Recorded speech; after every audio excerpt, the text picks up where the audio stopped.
पानसरे तनपुरे यांची बंद दाराआड चर्चा आणि राजकीय वर्तुळामध्ये खळबळ. पानसरे तनपुरे भेटीची जोरदार चर्चा. विधान परिषद निवडणुकीमध्ये उमेदवारी माघारीच्या दिवशी मोठा राजकीय पेच. अहिल्यानगर स्थानिक स्वराज्य संस्था मतदारसंघाच्या विधान परिषद निवडणुकीमध्ये उमेदवारी माघारीच्या अखेरच्या दिवशी मोठा राजकीय वाद निर्माण झालाय. अपक्ष उमेदवार दत्तात्रय पानसरे यांच्या उमेदवारीबाबत संभ्रमाचं वातावरण तयार झालं असून निवडणूक प्रशासनासमोरही पेच निर्माण झालाय. मिळालेल्या माहितीनुसार पानसरे यांच्या अनुमोदकानं अर्ज सादर करून उमेदवारी अर्ज मागे घेतल्याचा दावा करण्यात आलाय.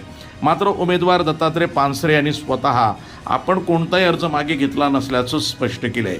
त्यामुळे उमेदवारी माघारीची प्रक्रिया ही वैध आहे की नाही याबाबत प्रश्नचिन्ह निर्माण झालंय.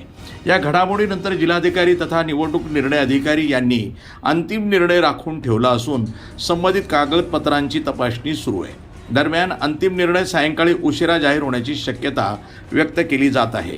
राजकीय वर्तुळामध्ये या प्रकरणाची जोरदार चर्चा सुरू असून महायुतीचे उमेदवार प्राजक्त तनपुरे आणि दत्तात्रय पानसरे यांच्यामध्ये बंद दाराआड चर्चा झाल्याची माहिती समोर येत आहे. त्यामुळे या प्रकरणामागे नेमकी काय राजकीय रणनीती आहे याबाबत तर्कवितर्कांना उधाण आलंय.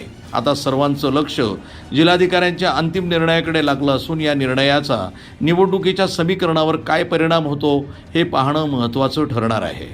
वृत्तसंपादन विभाग, न्यूज टुडे 24, अहिल्यानगर.